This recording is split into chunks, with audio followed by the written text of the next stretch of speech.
Today, the request that I made of the chair that people be able to be heard, pro and con, each speaker 2 minutes each, told we don't have time for that. We don't have time for that. We don't have time when we're thinking about taking an existing law and elevating it to the possibility of a constitutional amendment. That was just wrong.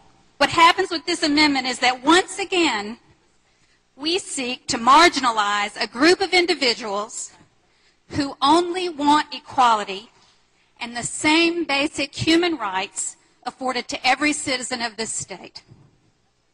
Why do we insist upon repeating history? We can stir up this whole state, get everybody pitted against one another, get everybody angry, and what I'm really concerned about in that regard is what we're hearing from the business community.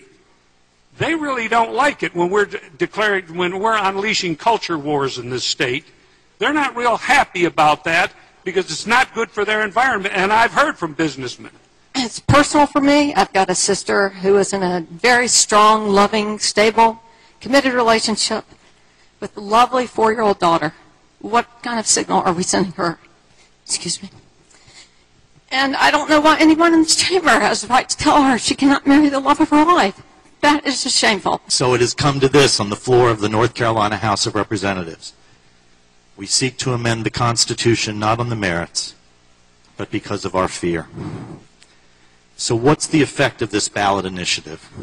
Well, at a minimum, it's going to affect the legal recognition of joint parenting rights, legal recognition of a child's relationship to his parents, eligibility for public housing and housing subsidies, access to spousal benefits under Medicare and Medicaid, the ability to enroll non-biologically and adopted children in public and medical assistance programs, the ability of parents to consent to the medical care or emergency care for their children, the ability to make Medicaid decisions, medical decisions for incapacitated partners.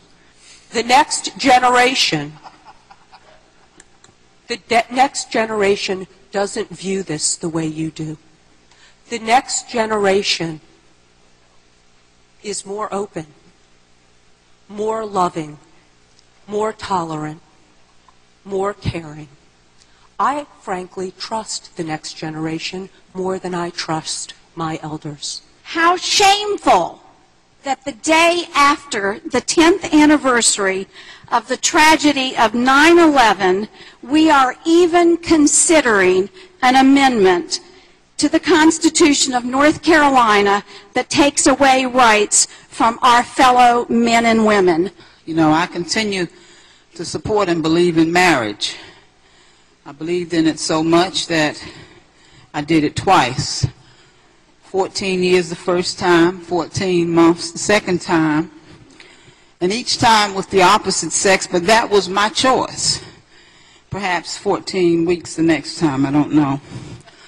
I've always voted against any legislation that discriminates, and this bill clearly does that.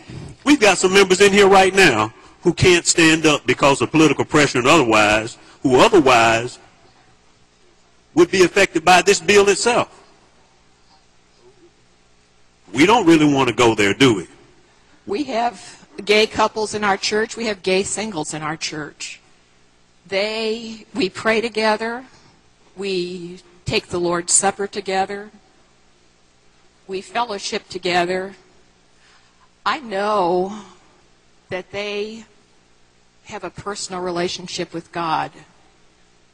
I know that God accepts them the way they are. God created them the way they are. Jesus Christ accepts them the way they are. Why can't we?